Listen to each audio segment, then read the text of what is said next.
capitalism. All of the gains in automation, it goes to the owner class. All you have to do is have everyone be an owner, and now suddenly any gain in automation is a gain for everybody.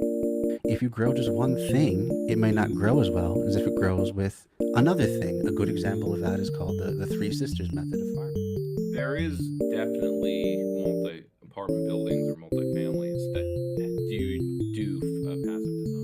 $100 million that they gave to Joe Rogan that they would kind of be out if they breach contract. Is that a bigger number? Or is 2 billion a bigger number? I don't know, Zach. It's a tough one. I know. Really hard. And maybe comparing numbers is not Jeremy's strong suit. Gotta go kill a Jenny. I still don't think you should kill her. I don't think it's a good idea. It's a ghost, dude. Welcome back, everybody, to Bread Theory. Oh, looks like we lost Trisha for a second. We'll bring her back on as well. Back again. Back from the ether. So we are continuing on tonight with A People's History of the United States by Howard Zinn. A book that I wish I had read a long time ago because it just connects so many things together on the timeline of U.S. history.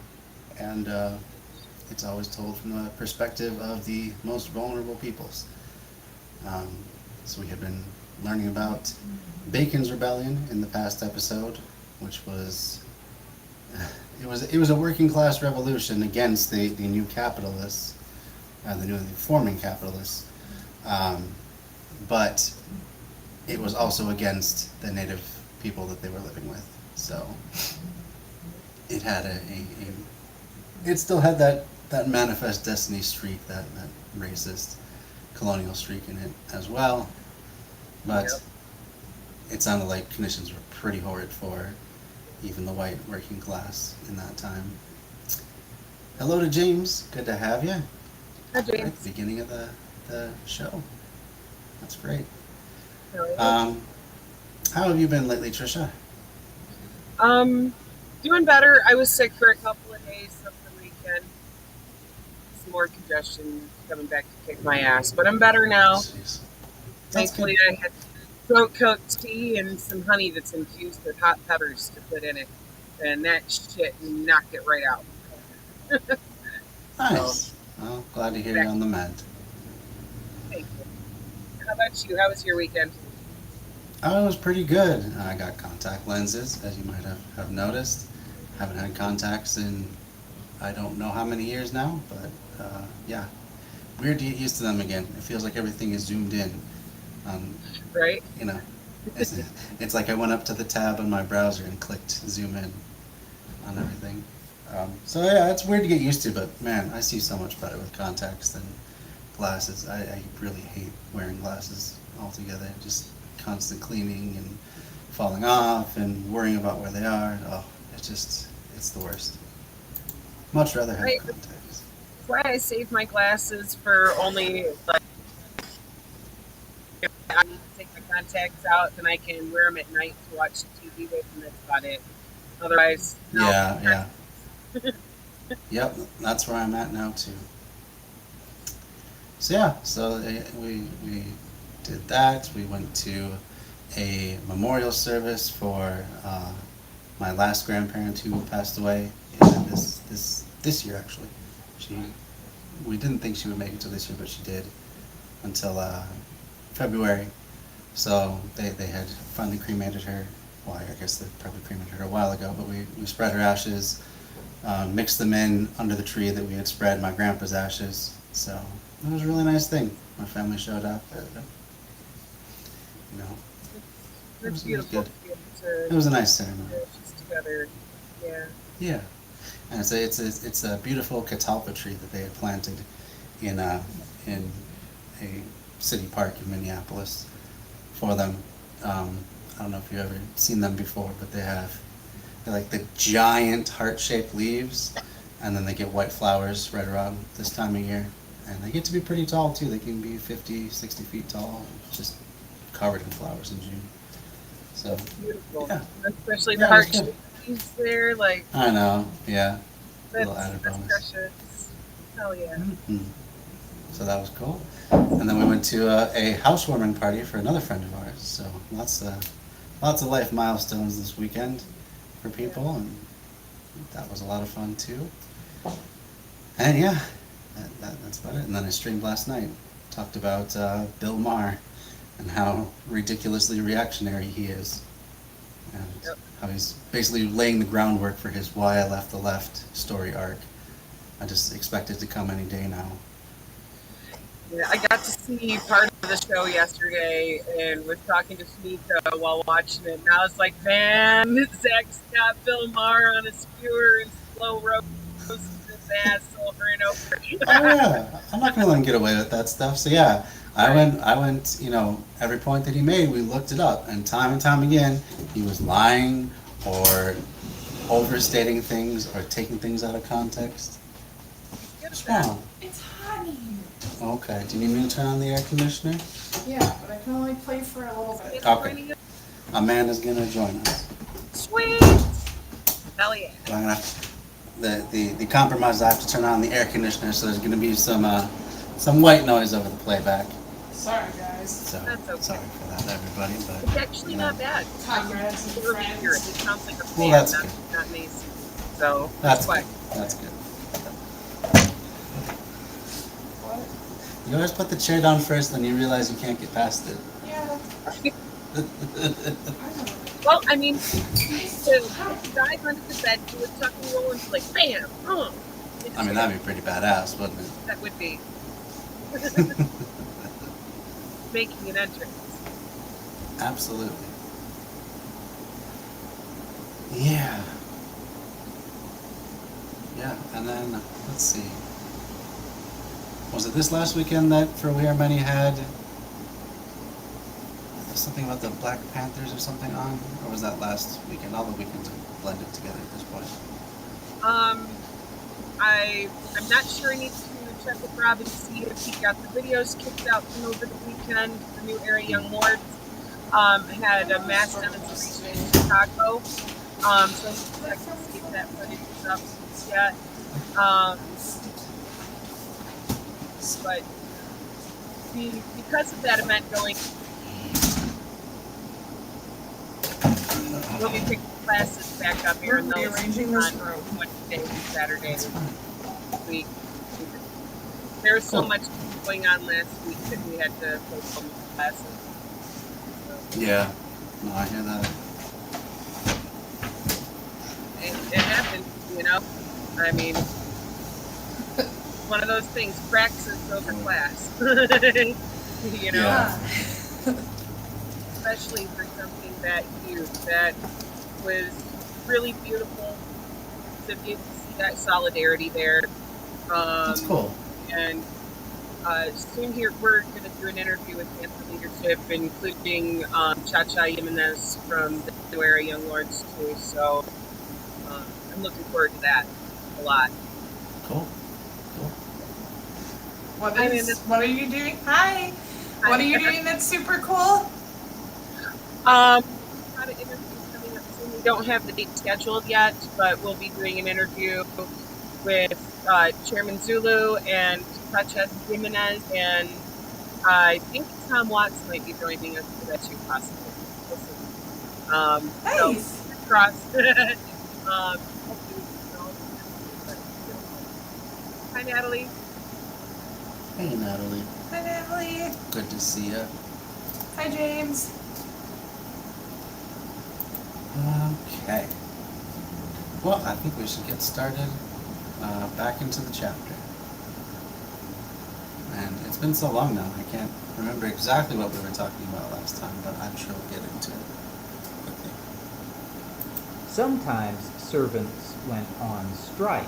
One Maryland master complained to the provincial court in 1663 that his servants did, quote, peremptorily and positively refuse to go and do their ordinary labor.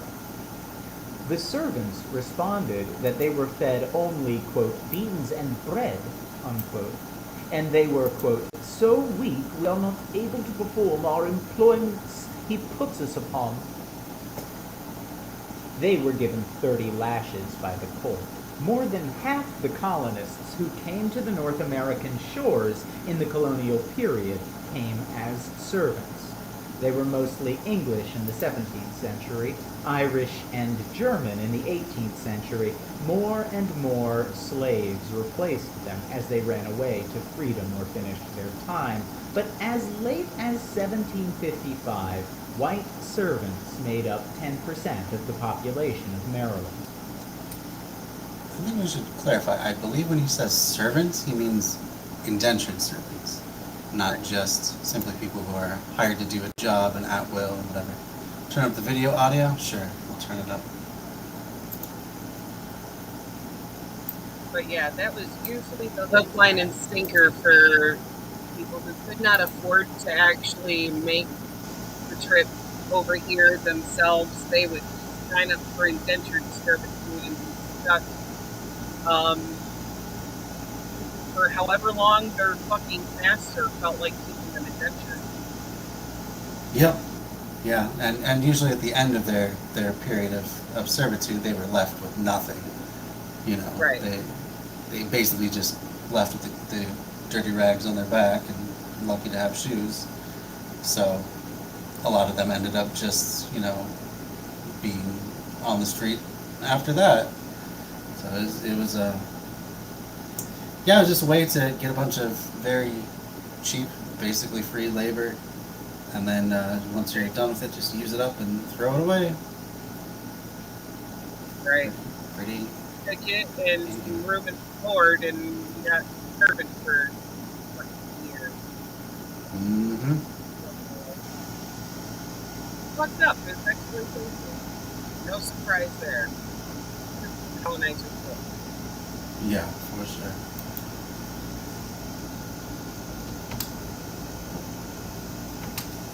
What happened to these servants after they became free? There are cheerful accounts in which they rise to prosperity, becoming landowners and important figures, but Abbott Smith, after a careful study, concludes that colonial society, quote, was not democratic and certainly not equalitarian. It was dominated by men who had money enough to make others work for them, and few of these men were descended from indentured servants, and practically none had themselves been of that class.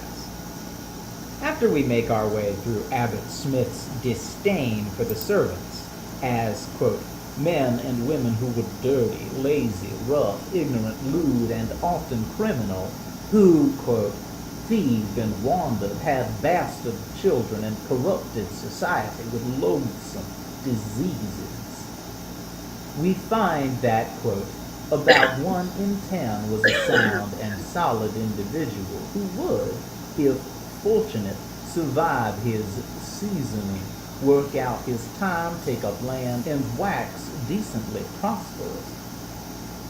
Perhaps another 1 in 10 would become an artisan or an overseer. The rest, 80%, who were, quote, certainly shiftless, hopeless, ruined individuals, either, quote, died during their servitude, returned to England after it was over, or became poor whites.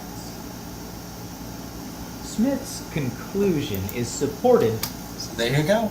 And that's pretty analogous to a lot of systems we have right now. I might even almost throw college into that sort of a category, where some people do get through college and they get a good job, and that's probably because they had good connections going in, join the right fraternity or sorority, or somehow managed to swing a good internship. But a lot of people either don't make it through college, or they do and they just end up not being able to get a job in their degree field and just become debt servants at that point. I'm one of the latter. I got a $50,000 fucking piece of paper right there that's never earned me a goddamn dime. Oh, same with me. Even more. I have almost $100,000 in debt after grad school. I really wish I didn't go to grad school. That's one of my life's regrets. Not that I didn't enjoy the learning and the internship that came with it. It's just, it has not helped me at all, and it's just left me a mountain of debt that I haven't really even put a dent in paying off. So. You know what I'd love to know? I'm also part of your club. Sorry, I was just this popped into my brain, and I have busy brain Just today. having connection issues. But keep going. Like, so they always say, like, oh, go get a bachelor's degree and you'll be fine. And then it's like connecting and networking and blah, blah, blah, blah, blah. But, like, who are the people pulling the strings? Because if you can't get to the right person, Oh, yeah. you're never Who going are to the get there. gatekeepers, is what you're saying, right? Yeah. Yeah. Yeah. Who's the gatekeeper? Mm-hmm. And how does one gain access to the gatekeeper? Like, must I saw the horn off 12 unicorns Sometimes it does feel that way. and kiss the boots of several dignitaries? Like, how do you, like...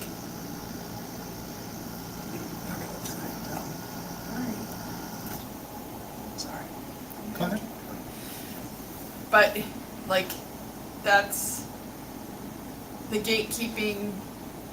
Who are these gatekeepers? That's what I really want to know. And, like, if these are such people, why aren't they helping more people? You would think that they'd be excited about this because they'd have more people to exploit.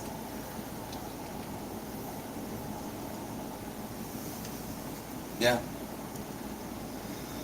I don't know. But, you know, any good job that you could actually have some upward mobility, has to be reserved for, you know, friends, relatives, friends of relatives, relatives of friends, things like that. Because there's only so many of them. And that's the big lie of capitalism, is that some people can make it big, but not everyone can make it big. And it has to function with always the most people on the bottom, and every tier you go up, it's less and less potential. So what I'm hearing is it's a lie. Yeah. Yeah. All of it's a lie. It's So then- it's a half lie, because Because technically there is no legal system stopping you from becoming a successful entrepreneur. And they love to tout those rags to riches stories when they happen, although there's almost always way more to that backstory. But yeah, even if it happens for some, it can't happen for everyone, because we cannot all be entrepreneurs, or else there'd be no one left to work for any of us, right? And that's how you really make money, is exploiting other people's labor for your own profit. because you're a monster. Well, Unless you No. become a venture communist and start that shit right from the beginning, where everyone who is working there has a stake in the company. yeah, oh, absolutely. Yeah, there's definitely much more ethical ways of starting up things. And so in that sense, if everyone was working in a worker-owned and operated, democratically managed cooperative, then sure, we all could be owners, we all could be entrepreneurs in that sort of a scheme. But That's not how it is, though. that's the exception right now. That's definitely not the rule. I mean, you're right, Natalie. It can't work for everyone, otherwise it wouldn't be capitalism. Right. It's Right. specifically designed to not work for everyone.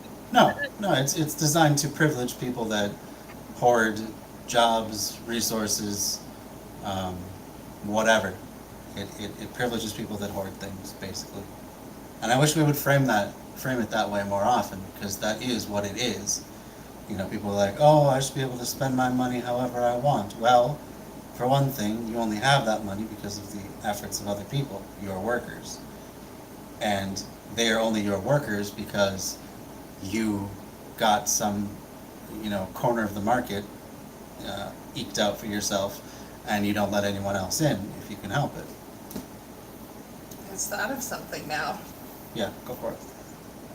If that system was dismantled, like universal health care were a thing, universal dental, let's just say, if I say universal health care, I mean vision, dental, the whole shebang, okay? Yeah. Because I know how it is now, where it's like each thing is its own separate chunk because we're stupid and need to drain you of as much asset as possible. What would be left for jobs? Because people would have more freedom in choice. Like, who would be left in the dust? Mm-hmm.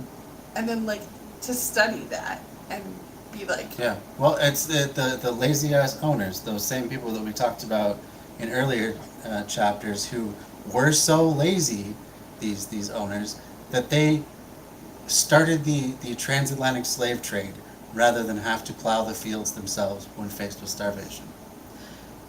Those are the people that would be left in the but dust. like, okay, so like, does Tesla go under? Hopefully. Does Amazon go under? Hopefully. Do Or co-ops go probably up? probably And it would be better for everyone if they were cooperatized, turned into a worker-owned cooperative. And with extremely large companies, it's still possible to do that. The Mondragon Corporation, the Mondragon Corporation, which is a cooperative of cooperatives, is proof that you can scale the cooperative model. Right.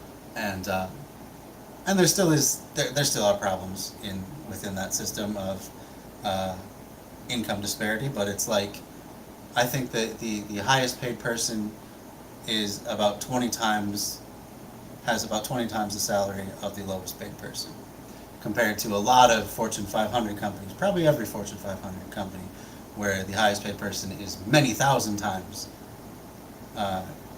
has many thousand times the compensation of the lowest paid person. So. just imagine. Yeah, or you could break up a company like Amazon into different parts. You have one company being the warehouses, one company being the shipping, one company being Textile, one being food. delivery. Yeah. Well, or that too. You could do it by category as well. Because I mean, look at how huge it is. But yeah, I was just saying, like, by function. Yeah. When I worked for Amazon, I worked out of the delivery warehouse, so that could be its own cooperative. And they would coordinate with the fulfillment center, which sorts things into the boxes and then brings it to the distribution warehouse. So it could be something like that. Right. Aww. What are your thoughts on the matter? Mine or Sarah's? Sarah's. Aww. Got an opinion about this company? She looks like she's got some opinions she wants to share. Oh, yeah. Kiss it. Oh. Give her a kiss if communism's awesome. Yeah. She's all about sharing the resources. Oh, yeah. I like to say dogs are natural communists. They get it already. They're not going to hold anything back from anyone. Maybe a favorite ball, but hey, that's the difference between personal property and private property. So. Right. Hell, she even shares her squeaky toys with the cats. So, I mean. Oh, wow. Aww. Yeah. That's amazing. But do the cats want the squeaky toys? Yeah, I actually Oh. found Nico trotting around with one of them in his mouth the other day. I was like, really? That's awesome. Yeah. It was adorable. Oh. My furry little commune here. I just love that look. She's like clearly Yeah. staring you down like, come on. Yeah. You're so sweet. Yeah, you ready to pay attention to me now? Right. You might need to go outside. Do you need to go potty? Oh, Yeah. I think you hit the Oh. magic word, yeah. Okay, I'll be right back, guys. No problem. Go to the door. Oh, good look. Fucking sneezing on me again. Sneeze if you hate capitalism. So yeah. A lot of parallels. Capitalism is an exploitive system, and it always has been.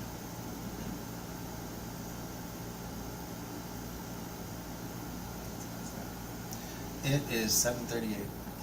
I just have to be careful because it's almost full time. Folding time.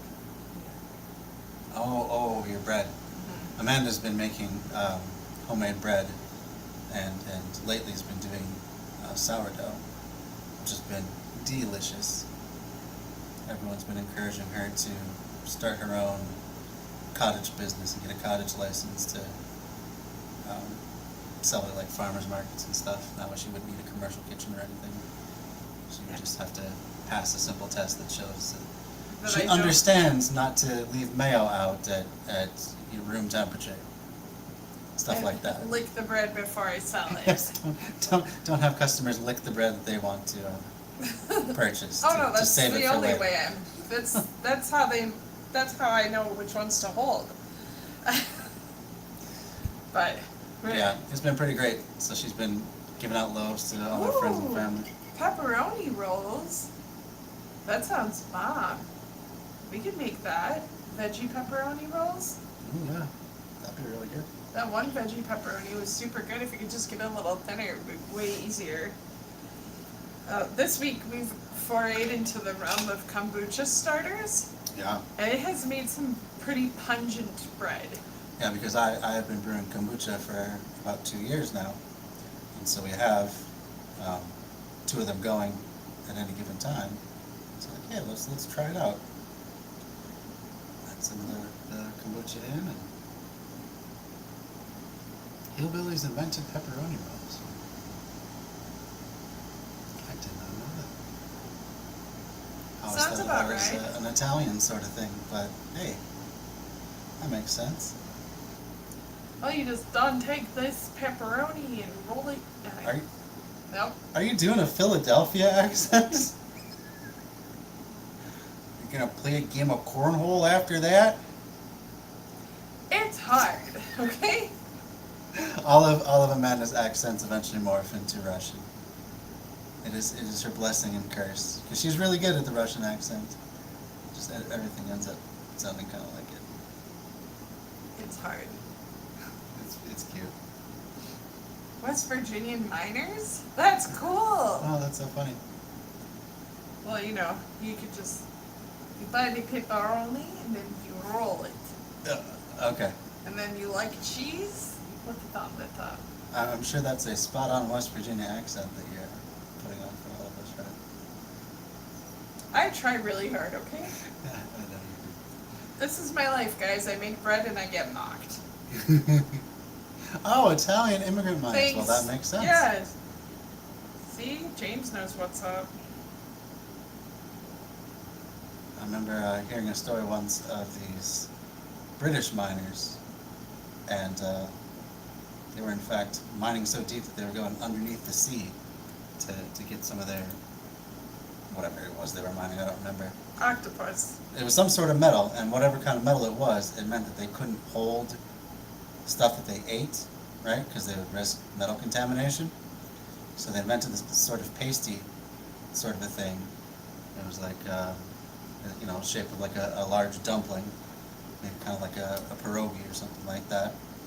And so it had a crust, and you'd hold it by the crust, and you'd eat into the pasty, and then throw the crust away when you were done, so you wouldn't have to worry about giving yourself metal poisoning. But the crust is the best part. Well, they'll just have to dream about it, or have it for dinner, I suppose, after they've washed it. Yeah. But well, like if you were really careful, I suppose you only held it by like the corner or something, then you could eat the rest of the crust, just not up to that Yeah. finger sections. There you go. You still have your crust if you need to. But still, like, it gets tricky because that bottom crust is like the best part. Yeah. Sorry, we had salad, and like we got really good stuff from the farmers market, so we made big salad, and I made garlic bread to go with our salad, and I also made a pasta bake, but yeah.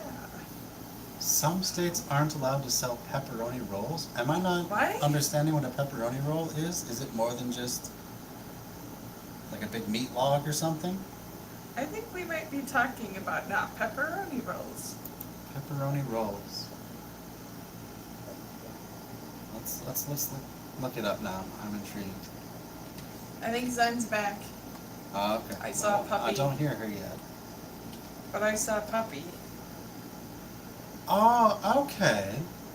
See, I had so I would call that like maybe a calzone. I had not seen this. We're sort of not food making before. calzones. You're not making calzone.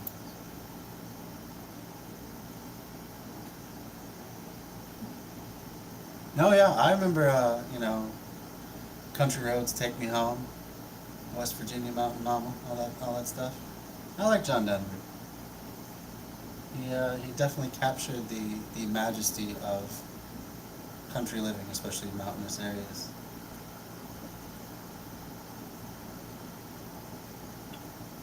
Pepperoni inside roll. See, I didn't allow that. Some states don't allow concealed meat inside their breads. Now, I bet those same states would allow concealed guns inside clothing, but concealed meat inside bread, what? That's a bridge too far there. That's funny. Don't allow concealed meat inside the bread. Was this, man, why would that even be? Is it specifically to oppose Italian immigrants and their delicacies, or what would be the reasoning behind that?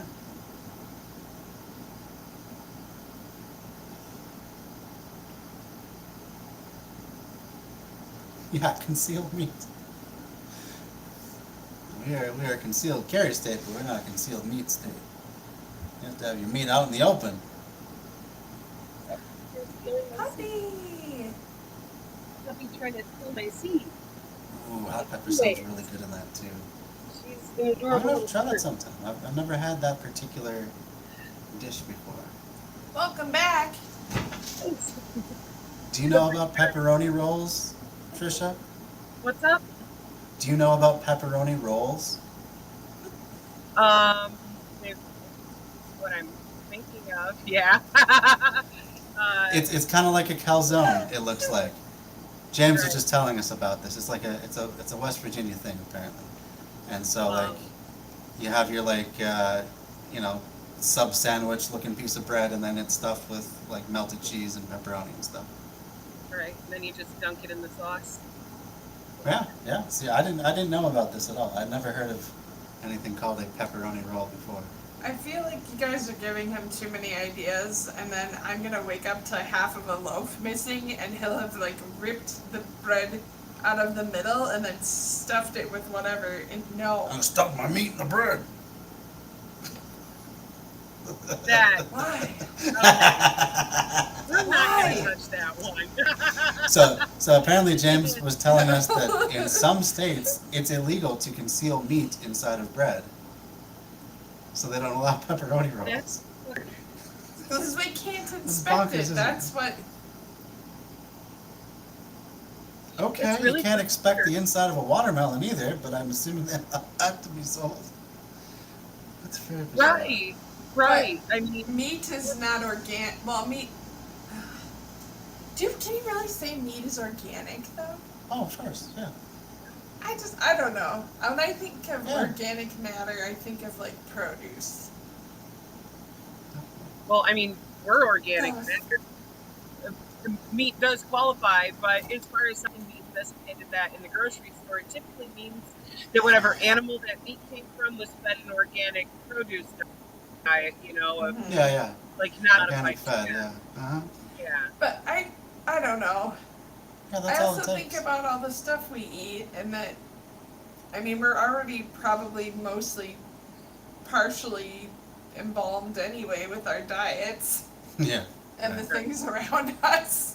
Yeah, so I guess adding like salts and stuff. Salts are not technically organic compounds, are they? Because they don't have carbon in them, What? right? They're just like sodium chloride. That's basic table salt.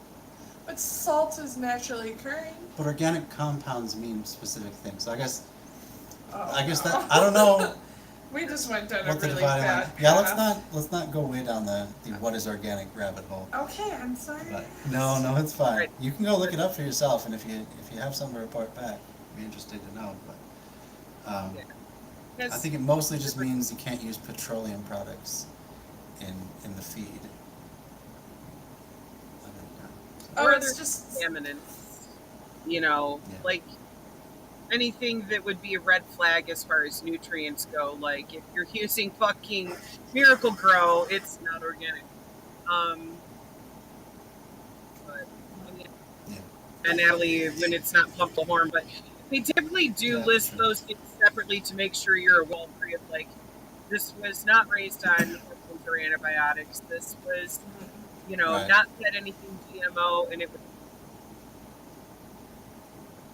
on it, if it's actually organic. Because there is a lot of stuff that's GMO that they can get away with calling organic simply because of what nutrients they use to feed it with.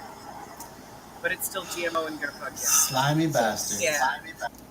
But the mystery is solved now. Salt is a mineral, and minerals cannot be certified by the FDA because they are not living. Yeah. Okay, there you go. That makes perfect sense. That's interesting. Oh, thank you for the follow, Code Dancer. We're talking, believe it or not, we're talking about Howard Zinn's People's History of the United States tonight. How we ended up at pepperoni rolls, I don't know. I was in deep. That was our filler conversation while you took the dog out. So. Dogs, there were two. Dogs. Excuse me. I didn't mean to do any We dog don't leave erasure anybody here. up. Jeez. Right, I did take them both. Okay. Yeah. My apologies. Wouldn't be fair if she took Sarah out, not the other one. Oh, what's the other one then? I don't remember. Okay then, I'm sorry. Miss Indignant. Doom. Princess Doom? Doom, the destroyer of all within reach, because she chewed everything in fucking sight when she was a pup. I love that name. That's so cute! I love that name! It's gotten really interesting when she was younger and would hop the fence and go playing around the neighborhood, and my ass would be running around looking for her, screaming, Doom!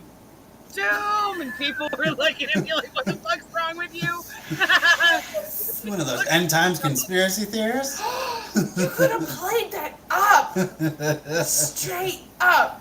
Oh! Really should have taken advantage of the situation. Sarah destruction, so Doom Doom destruction. destruction! That's great. You can always get another dog. Oh You god. want to get dogs, don't you? Babies. Including us. Right? I have done dogs in the RV, but it's a lot. Yeah. Yeah. It's already quite crazy. 2 dogs and 2 cats. Yeah, I can imagine. Okay, let's continue on in the chapter. By a more recent study of servants in 17th century Maryland, where it was found that the first batches of servants became landowners and politically active in the colony, but by the second half of the century, more than half the servants, even after 10 years of freedom, remained landless. Servants became tenants, providing cheap labor for the large planters both during and after their servitude. So they just found new ways to keep them, basically enslaved to what they were offering. Funny how that works. Fucking colonizers. That's right.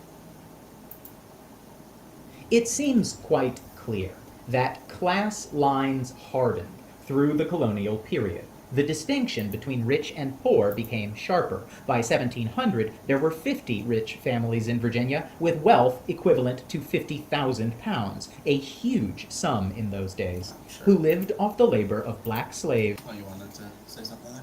What if the way to dismantle capitalism was to recreate where wealth is? Like, it wouldn't necessarily have to be true, but what if we were able to revise that I'm not following. and then take it away? Recreate where wealth is. What does that mean? Like, we are wealthy. We So we just declare wealthy. ourselves wealthy? Mhm. In what? We are wealthy. We just say we're wealthy? I mean, it sounds like you just invented NFTs, actually. I'm leaving. I'm out. Come on. That's what all the NFT bros talk about. Oh, if we decentralize, it's about decentralizing the currency, bro. That way the bankers can't control it, bro. Currency is petty. Oh. Capitalism is big. Well, okay, capitalism runs on currencies, though. How about we start with eating the rich? Let's just barbecue a billionaire or two. Yeah. Redistribute their funds. Make their companies, co-ops. start there. I think it would be a good spot to start. Then maybe the There we others go. will get in line like, fuck, let's do this co-op so I don't get eaten too. Yeah. Why don't we just lock a few billionaires in a city where some of those people who are still alive and out in society and are very interested in cannibalism and let nature play its course? Okay, I got an idea. Why don't we trick Bezos, Bill Gates, Elon Musk, all these uber wealthy people into volunteering to be the first people to colonize Mars permanently, and then we just forget about Send the all the program teachers there. eventually. Yeah. They want so badly to go to space and to be pioneers and colonists. Let's let them do it. The new season of Survivor, Survivor Mars. With, That would be so good. right? You know how many people would tune in just to watch a horde of cannibals? Fucking those Yeah, three? There you go. Just to start, Right? I mean, there's a dude in Japan who, like, straight up wants to eat people, but not, like, all in one sitting. He doesn't want to, like, kill them first and then eat them. He wants to eat you while you're still Okay. on them. We're going. I'll my share ass it with course. you later. like cut off Yeah. one leg, Fresh meat. roast it. Yeah. Yeah, like Fresh. sushi. Let's continue on. People she. Okay. He she. Oh, that got weird. Sorry. I did not mean that the way that sounded. I did not have the forethought on that. And I apologize to audience. You're fine. Moving on. Trisha. Let's Howard move on. Zinn, Move on. a Howard real Zinn. person. White servants, owned the plantations, sat on the governor's council, served as local magistrates. In Maryland, the settlers were ruled by a proprietor, whose right of total control over the colony had been granted by the English king. Between 1650 and Basically a lord, 1689, there were 5 revolts against the proprietor. In the Carolinas, the fundamental constitutions were written in the Just the proprietor. That sounds like such a sinister name. It's like, hey, no one gets through here unless you talk to the proprietor. Sounds Fuck like all that the mess. yeah, it sounds like the plot to some, conspiracy show. The proprietors. It's Downton Abbey. It's the proprietors. Proprietors. Yeah, well, I mean, they basically were treated like a lord, so they kind of were. That. Right? Downtown Abbey. You know, for being bougie bullshit, that show actually was kind of entertaining. Oh, I'm I sure like it was. historical. It looked fun. Sure. I want to watch it. I will. I watched Bridgerton and all of its ridiculousness, It and actually, I'd watch it again. yeah. Especially with their flapper daughter revolting against them, like, fuck your shit! Like, Yeah. daughter's stupid too. I liked the subtleties too of like her wearing slightly masculine clothing for the time. It's like, Yep. oh. Pretty much, yeah. Like, oh, you're so stuck. You hate this? I'm gonna do it more. Right. Tell me what else you don't like about me so I can make sure to do it at all times. Right. Do more of those things. But that attitude Okay. is kind of needed. 1660s by John Locke, who is often considered the philosophical father of the Founding Fathers and the American system. Locke's constitution set up a feudal-type aristocracy in which 8 barons would own 40% of the colony's land, and only a baron could be governor. Yeah, Locke sucks. Huh? Yep. Should probably Well- cover him at some point because he's still influential, but I'll just put this out there. All of the Founding Fathers sucked. They were yeah. all pieces of shit. There's no Although- getting around that. Yeah, although at least Adam Smith, although he's not technically a founding father, but definitely one of the people that influenced them, but at least he hated landlords and saw that the landlord system sucked and made no sense. So there's that. I would like to cover the Wealth of Nations at some point, because again, whether you like it or not, it's a very influential book. And I feel it's important for people to know what it's about firsthand, not just what other people have said about it. right? You can only counter the bullshit from the opposition with knowledge. If you don't Yeah. know what they're referring to, how can you counter argue and be Yeah. like, here's where trash. Yeah, and in the case of when I forced myself to read Atlas Shrugged, it's wall-to-wall trash. I don't think there was a single page of that book that I enjoyed, in any sense of the word. It was not well written, the characters sucked, they were all incredibly selfish and violent, and apathetic to the plight of anyone below them. It was a horrible book. Plus it had these very violent sex scenes that were just gratuitous and unnecessary. So, I really hated It's that like book. the poor man's American Psycho. I mean, at least American Psycho, even though it was just like a lot of, details about fashion and stuff like that, held my attention. And even though it was a really disgusting book, and in many ways, it was fascinating because you had a fascinating main character in that he was just so completely uninterested touch. in the feelings and well-being of other people. Right. So yeah. Very cringeworthy. When the Crown took Sorry, what? Say it, very cringeworthy, but still Yeah. could actually hold your attention. Yeah, absolutely. That could be a good thing for head theory sometime. The villains of Absolutely. literature. Oh yeah, that'd be really cool. Absolutely. That one, as well as the Direct- animal sequence. Oh my god. Yeah, Right? no problem. So let's hear about John Locke's trash ideas some more. control of North Carolina after a rebellion against the land arrangements, rich speculators seized 500,000 acres for themselves, monopolizing the good farming land near the coast. Oh wait, they just seized it? I thought that theft was something that only poor people did, though. I thought that, they all had legitimate title to the lands that they owned. Right? Isn't that the whole basis of property and all that crap? And, Isn't privilege entitlement? well, yeah, absolutely. When it comes down to it, it is. You go back far enough and you have one person stealing the land from another person. Or swindling them out of it, perhaps, but no one ends up inheriting land that is just, of clean title. And if you get into Proudhon, one of the fathers of anarchy, then he talks a lot about that sort of thing in what is property. And he's like, basically, there's no legitimate claim to land that anyone could have. There's always some great crime that accompanied it at some point, which renders it illegitimate. And you can put all these fancy titles and legal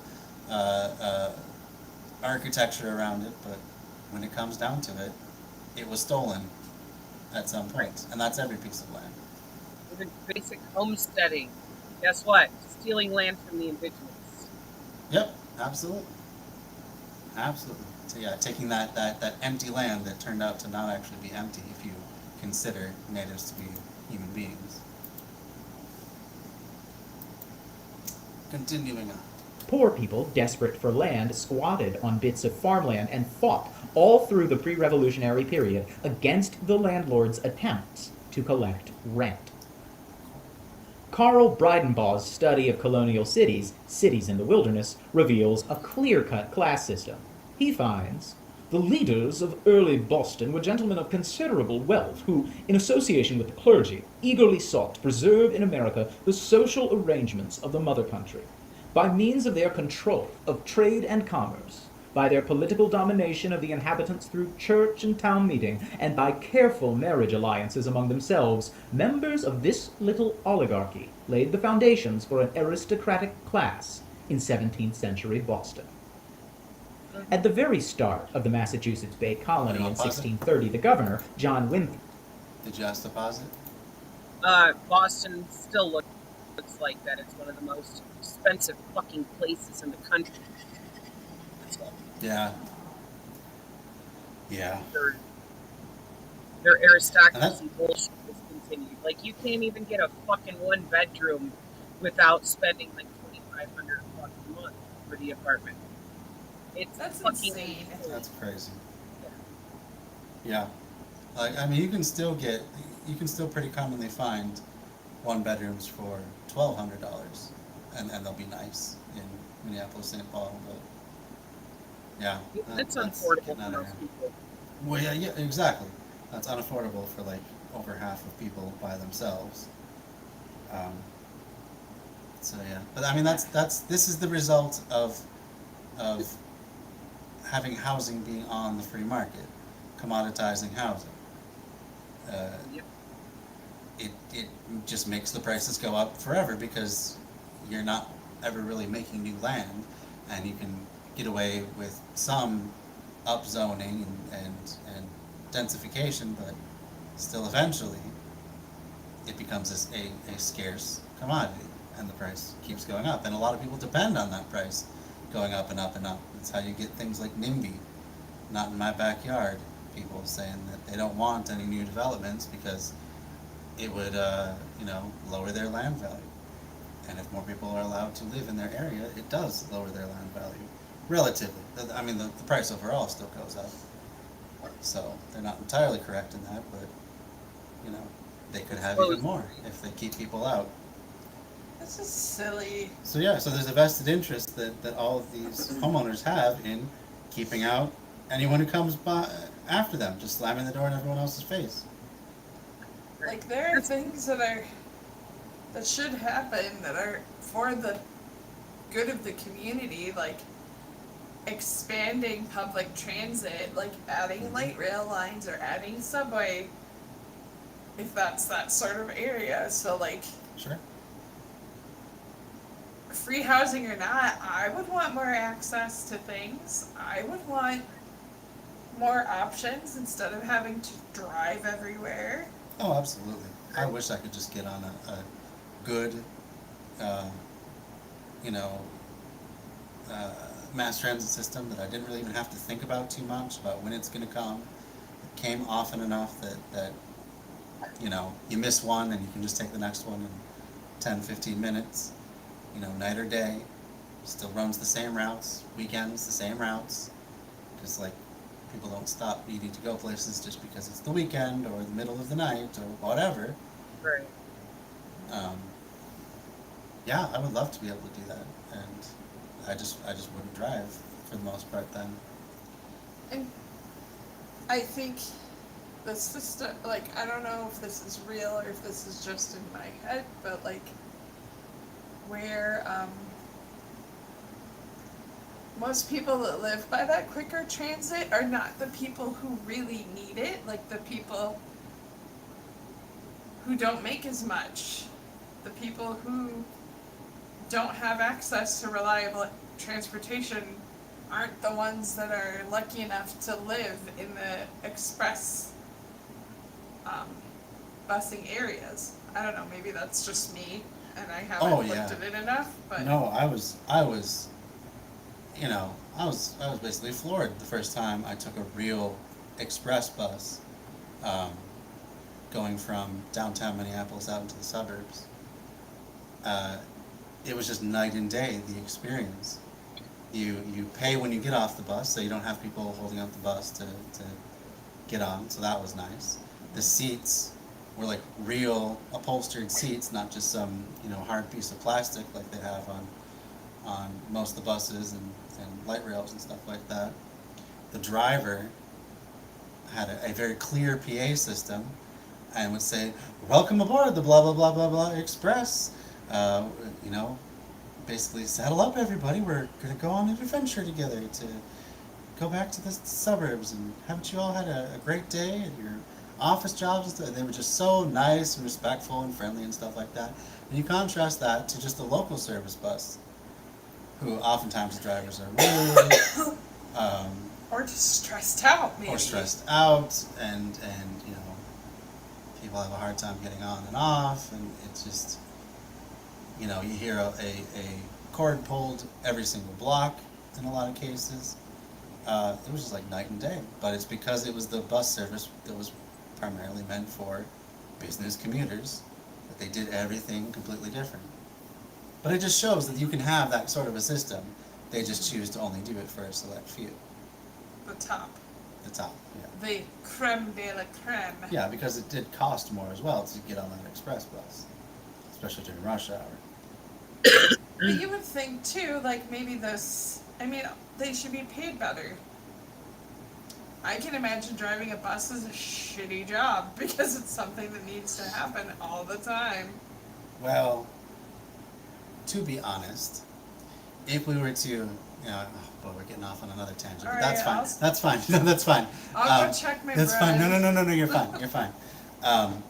If we were to, instead of having a bus system, which has a lot of drawbacks, not least of which is that it has to fight the same traffic that cars do, but if we were to switch to a dedicated right-of-way, which means it would have its own designated lane where no cars could go into, and we were to elevate it above traffic so it doesn't have to worry about stopping at lights or running into pedestrians or any of that sort of thing. Just make the whole fare system a lot easier too. I'm sorry, I forgot where I was going with that. What was the last thing you said? Oh, okay, yeah. Trisha's gonna be right back, no problem. Sorry, I lost my train of thought. Pay the drivers of the buses. Oh, better. okay. So, in that sort of a system, if it was elevated above the ground, so you don't have to worry about running into people, and you don't have to worry about stopping at lights, there's like the fewest obstacles between point A and point B, you could really easily automate that entire system, and that might be okay. It would get rid of some jobs, but at least automate it at times of the day when drivers didn't want to work, like the middle of the night shift, or the weekend or something like that. And you can have a pretty good functioning system that takes minimal attention to run. So James says everything shuts down at 5 p.m. there. Yep, that's largely the case in St. Paul as well. They've tried many times to get a nightlife going in downtown St. Paul, but because it's the capital city and because Minneapolis is considered the party city of the two, because it's got the big U of M campus, and it just has more people and more businesses there. It just hasn't really clicked yet. But hey, if you could run mass transit day and night and be getting people down to the bars and back home without having to take their cars, there would be yet another advantage of a system like that.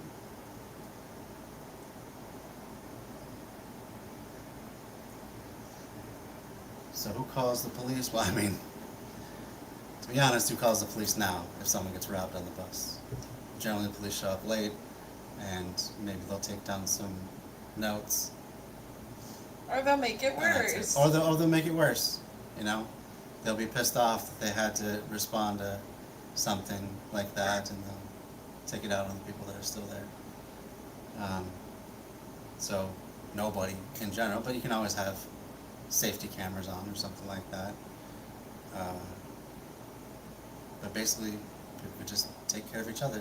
I mean, you think about the New York subway system, most of the cars, there's no attendant in them, there's no policeman in them, people are just left to their own devices. So it works, even in the cities large as New York. I love that, James. It's so true. Why would you let someone rob you?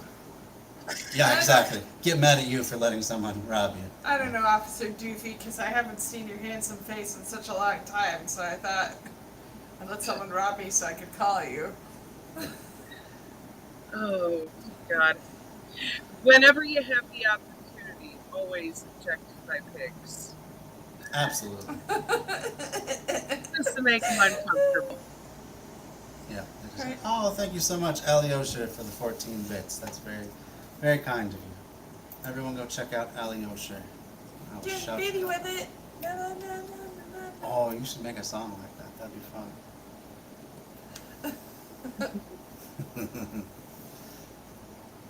Knew I should have studied marketing. Why did I get this stupid art degree? Alright, so if you're on Twitch, you can follow Alyosha there. Covers national politics mostly. Really cool streamer. Highly recommend. Alright, moving on in the chapter. Had declared the philosophy of the rulers, quote, in all times, some must be rich, some poor, some high and eminent in power and dignity, others mean and in subjection, unquote. That's just how it's gotta be. There always has to be people to be ruled and people to rule. That's just God's will, apparently. You know, there's no better system we could ever conceive of. And you're welcome So to it says shut up. who train themselves to be on the fucking top. Yeah, it's funny how the people that buy into that most just happen to find themselves on the top most of the time. You know, I Right. think we need to take a page out of BDSM. Okay, where are we going with this one? There's, you know how there's always a dom and a sub? Uh-huh. There's also switches. Okay. So, I mean, We also don't have to have, you know, also in BDSM, just- everything is consensual. So that's not something that we have within the capitalist system, and it can't really be the case that we do. So we could have a consensual system instead. And some people could be managers, and some people could be regular workers, but everyone could have consent and power. How about that? yeah, doom! Yeah, what's the safe word? You turn around now. Oh, Sit there for just a moment, and as soon as I turn the camera towards her, she's like, no. Lay down, facing the other way. Oh my god, Alyosha, what's the safe word? Yeah, there you go. That's always the same. Down to something, guys. I really do have to go check my bread though. Like I wasn't playing. Okay, yeah. I may or may not be back. All right. Well, thanks for now for your contribution, and Yeah, hopefully we'll see you it's not gonna fold with itself. some good bread news. You know, we always like good bread news on Bread Theory. Well, you know, I'm not just loafing around. Oh boy. God. Here, I'll wait. No, for real. I love her corny. Yep. Yep. I will pan on you being back. Oh. Oh shit, y'all are funny So as sorry. fuck. Just the mention of homemade bread again just made my stomach go. James says make pepperoni rolls. What? James says make pepperoni rolls. I gotta get some veggie pepperoni first. She's gonna get right on that, James. I have some really lovely garlic though. Maybe I should make some more garlic bread. Oh, she made some really great garlic bread tonight. That was amazing. Oh, I love garlic Like bread. fresh garlic and stuff. It's like, oh. Yeah. And it was a really thick cut. I was not expecting that much bread, but it was filled me up. It was good. Now you're making me even more hungry.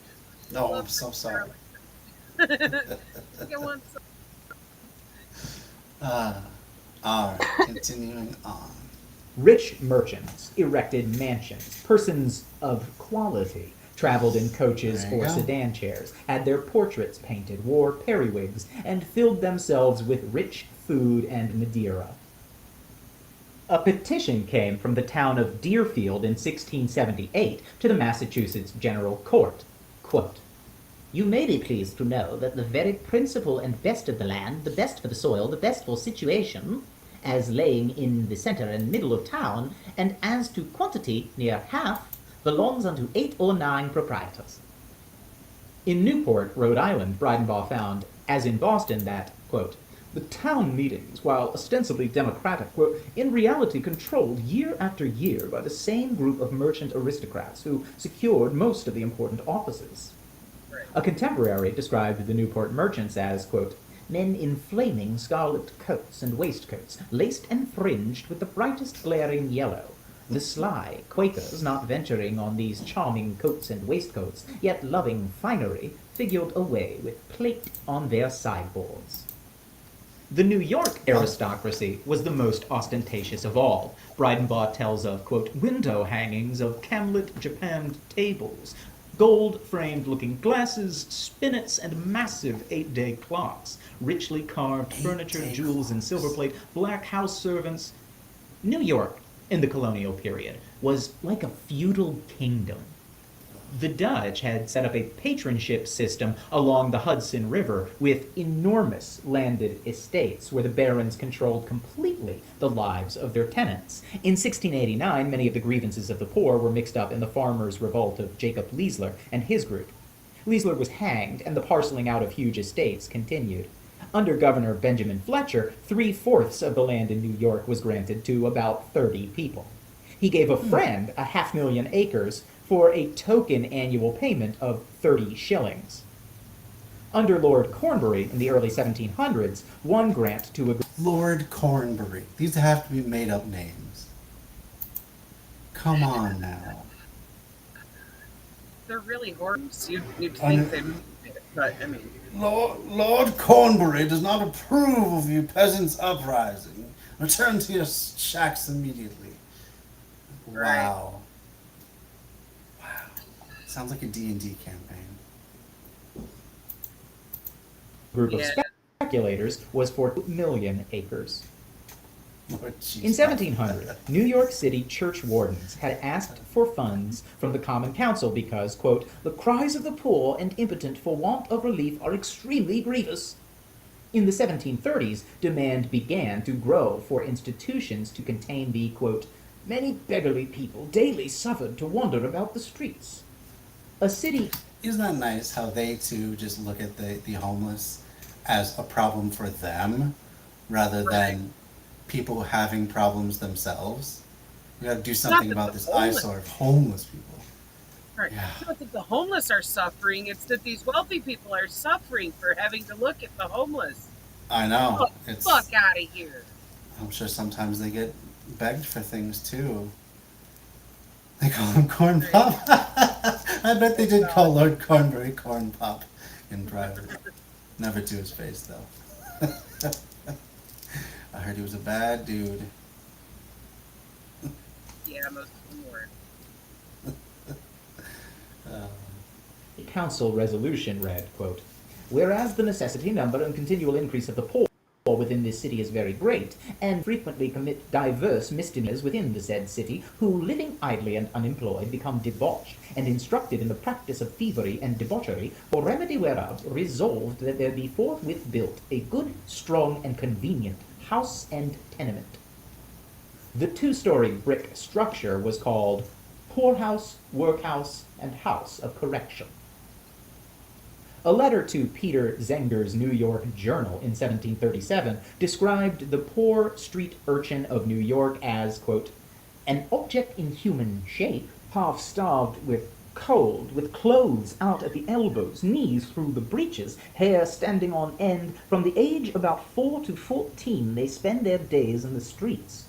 Then they are put out as apprentices, perhaps 4, 5, or 6 years. The colonies grew fast in the 1700s. English settlers were joined by Scotch, Irish, and German immigrants. Black slaves were pouring in. They were 8% of the population in 1690, 21% in 1770.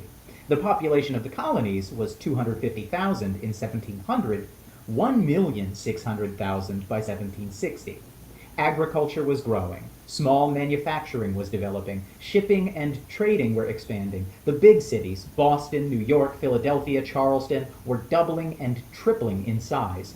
Through all that growth, the upper class was getting most of the benefits and monopolized political power. A historian who studied Boston tax lists in 1687 and 1771 found that in 1687 there were, out of a population of 6,000, about 1,000 property owners, and that the top 5%, 1% of the population, consisted of 50 rich individuals. Where was Bernie Sanders in this day? Talking about the top 1% of the 1% owning all the land around here. Right. Nothing's changed. Yeah, it's so funny how all these right-wing ideologies end up having the same configuration where just a few people get everything and everyone else has to fight each other over the scraps. Weird. Almost like they were Right. meant to. Right. They still feel fucking entitled to it. Yep. Fucking manifest destiny trash. Oh yes. Ugh. Yeah. And there's people that Telling want to you- go back to this. Just There's keep people that want to go starting. back to like literal aristocracies and stuff like that. Like they just want to have a king or a queen to bow down to and impose order on everybody. Which basically means they hope that a king or queen would kill everyone that they don't like. You know, one time we got the weirdest fucking troll on For We Are Many. This Yeah? was a anarchist. And was really trying to argue the virtues of bringing back the monarchy. And you're like, the fuck are you smoking? Yeah, right? What? What? Like, people like you still exist? I know, it's so bizarre. But there's a large strain of like trad cath sort of people, for one, like people like Caitlin Bennett, um, and like John Doyle.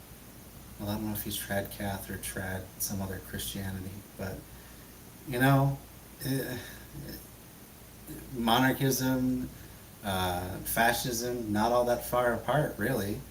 It's Right. all just about concentrating a bunch of power into a few hands and then having a favored few, and everyone else is just the peasants. And the people that want to be Right. under these monarchies, they always just assume somehow that they're going to be on top, that they'll be like one of the landed gentry with a title and you know, Right. serfs to rule over. And to answer you, James, they weren't from here. They were somewhere in Europe, I believe. I can't remember now because it's been months, but, you know. Yeah. I was just arguing with a Canadian on my Bread Theory page just today, and he comes in with a comment because I'd posted something about how you know all our struggles are one basically, and it had a communist hammer and sickle on it. And he was like, the hammer and sickle, they have a body count of 100 million people and stuff like that. And I was going back and forth with him, and then I was like, hey. Yeah, I should probably take a look at this guy's page. And like one of the first posts was, "Hail to Queen Elizabeth, long may she reign." He's a Canadian too. He's like, these idiots are everywhere. Like in Canada of all places, why would you want to go back to a monarchy? But Okay, first of all, the only way to even attribute that many deaths to communism is if you include Nazi deaths during World War II that the Red Army took out.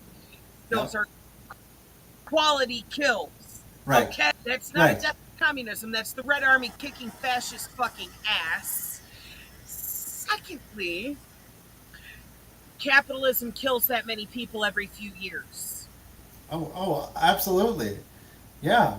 All the people that we just don't see because they live in other countries, but they get ground under the machine of you know, settler colonial capitalism. Yeah, they get killed all the time. But also, I even asked him that question. I was like, are you including Nazis in that figure? He's like, oh, no, I was not including that. That would add another 30 to 40 more million people. I'm like, I don't know where you're doing your math from, guy. But Yeah, no, he should go reread his Black Book of Communism bullshit again and see, because that book is full of nothing but bullshit, including that number, million, which absolutely includes Nazi deaths during World War II, and they can suck the dick they don't even have on that bullshit. absolutely, yeah. Yeah, Like- they made up all kinds of stuff with that, you know. And it would be like, you know, anyone that lived under communism and happened to die apparently got added to that list. Like, it doesn't matter the cause. It's just you were under communism and you died. Well, that's communism killing you. It's Well, like, they oh, also included Holodomor, which is nothing but bullshit too, that they named that way to try to make it sound like it was a holocaust of white people in Ukraine. And it's like, no, these are farmers who chose to set their own fields on fire, thereby starving themselves, their workers, and anybody else who would have had access to that grain, because they'd rather burn their own fucking than sell it at a reasonable rate to the USSR's government to have distribution of it through the entire fucking country. Yeah. They did it to Yeah, themselves. I do still have a bunch of questions about that time period and what went down, but yeah, you know, they're gonna throw anything in there to make it look as bad as possible. Right. So that's for sure. But Yeah. yeah. Including It's so stupid to have like body counts anyway, because like, I mean, also since this guy was you know, cheerleading, we'll use the nicer term, cheerleading for monarchism, how many billions of people have died under monarchy's heels? You know, for fucking the real. British Empire stretched for, you know, the sun never set on the British Empire. You know, that's all part of their monarchical past. They're literally just subjugating every people that they came across, and Right. And slaughtering them murdering to get them subjugated. committing genocide. You know, as we've been learning about in this book as well too. So yeah, if you want to go about by body counts, your preferred method, your preferred system is even worse. Mhm. Probably the worst in fucking history. Mm-hmm. Mm-hmm. You know, like Yeah. Well, I mean, and if you think about it too, we have the technology and all the resources to distribute food to every single person on this planet, and they all have a you know, a high enough caloric diet that they can survive and then thrive year to year. But we choose not to because of the markets. So you We'd could rather include take- every single person that starves to death as a victim of capitalism at this point, because capitalism isn't the best place to actually help them, and certainly could if it chose to. But we especially don't. with so much food being demanded to be thrown away and drenched in bleach and things like that, so the homeless can't even fucking pull it out of the trash to have something Yeah. to eat. What the Yeah, fuck? The or fuck? dump trucks of potatoes being just, you know, covered up and buried, not even making it to the market because they couldn't get the right price for it. So, yeah. Right. What They an can get efficient, tax wonderful write-off system as that we have. lost. They Yep, count it as yep, so lost they- because they threw yep. it the fuck away, then they can get a tax write-off that would be Right. more ample than what they could sell it for. That's Right, because fucked yeah, up. right, because they overproduce and then they can't get the price they want, so that they would be taking a loss to even try and sell it, so it ends up being more profitable for them to, yeah, just get the government to compensate them for their loss. Like, what? What is this system? How is this efficient in any way? Right. More like, let's change the shit. So the only way you can get a tax write-off is if you donate that food before it goes bad. Yeah, You have a service, yeah, fucking throw it away. Feed Right. people. What yeah, the or just, fuck? you know, we have municipalities that cover every square inch of this country. Why don't we just allocate some vehicles to round up this food as it becomes available, and take it to a place where it can be frozen or distributed or whatever it may be. We have the capacity to do that sort of thing. There's just not the political will, because you know those dirty thieving poor has got to be taught a lesson that you know, if you expect to be fed, you have to work for whatever the owners are willing to give them. No, even the SNAP program does that anymore. Thanks, Trump. Now you can't even get fucking food stamps unless you have an income that is equivalent to 20 hours a week at minimum wage, or are working, you know, at least that much. Because apparently, if you're not getting that level of income, you're too poor to get help. That's They shit must. they did to our food program. That's ridiculous. They must have an exemption for people with kids, because I know my ex-wife does not work, and you know, we have 3 kids together, and she still is on food support. Otherwise it would only be my child support giving her any money at all. States, yeah, they do still have exceptions for children, and some very slim ones for if you're disabled or whatnot, you know. But Oh, they treat disabled people so shabbily. They make it, there's so many hoops they have to jump through just to prove that they're disabled enough to not be able to work. Oh, really? Are you really that disabled? Well, you better not get enough money to have, what is the limit, like $2,000 in your bank account at any given time or something like that. Otherwise, they kick you off assistance entirely, and you have to reapply to get back on. It's just, we treat disabled people so cruelly in this country. It's sick. It's just like, sick. Most people on disability are getting around like $800 or $900 a month. Like, if you put in and that's nothing. So many fucking work hours that you were making hella fucking money before getting disabled, then you might be able to get up to like $1,400 a month. I'd have to look it up again for the current numbers, but that's basically the range of it. But most people, you know, they're barely scraping by. Like, that's not even half the fucking rent. Are you kidding me? Yeah, exactly. Where are you supposed to even live? Yeah, society is so fucked cruel. up. I hate it. Fucked up. Really hate that. Yeah, that's why we got to get together and build something different. Doesn't means test the hell out of every single thing. Just give people stuff because they're human. Right. You're hungry? You need food? Okay, here you go. That's the thing. If it's necessary for you to stay alive, it should not be fucking commodified. At the very least. It should be freely available to you. But yeah, you're right. It should definitely not be commoditized. Alright, or commodified. Let's continue on here. Who had 25% of the wealth. By 1770, the top 1% of property owners owned 44% of the wealth. As Boston grew from 1687 to 1770, the percentage of adult males who were poor, perhaps rented a room, or slept in the back of a tavern, owned no property, doubled from 14% of the adult males to 29%. And loss of property meant loss of voting rights. Well, and look at this. Look at what is being wound up to, what they're winding up to here. These rich capital owners are then going to use that desperation and that poverty to get those same poor people to fight the Revolutionary War for them, and then end up putting them right back under their heel. They just won't have a king, but it'll be the same sort of system where the rich exploit the poor. But that's just, it's so gross.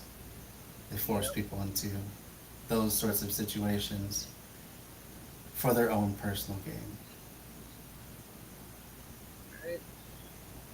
It's like, they might have expanded the vote where you don't have to be a property owner to vote anymore, but if you don't have a bunch of fucking money to buy politicians off, what fucking, weight does your vote even hold when the politicians aren't held accountable to what the people want anyway? Well, that's true. It's That's true. That's true. Yeah. Just to say. Right. Yeah, it's a big shell game. It makes me wonder, though, too, what we are moving towards in the country right now, because we're kind of going down that same road where people just are giving up trying to find work anymore, where people have to struggle, even though we have supposedly this very low unemployment rate. Amanda has struggled quite a bit trying to find work at a decent wage that we can actually live on, that has benefits as well. There's been more than one place that she's applied to that sounded great, and then they're like, "Oh, you'll just get benefits from your husband, right?" And she's like, "Well, no. No. Why is that part of the deal here? How does that even factor in? Right. I am working for you. My husband's not working for you. Like, what are you talking about?" And Right. but it It's just one of makes those me things where you really think they can get away with that, being like, oh, well, you're married, so we don't need to fucking give you your full fucking pay. it's just it's so ridiculous. It's so ridiculous. Fuck. Yeah.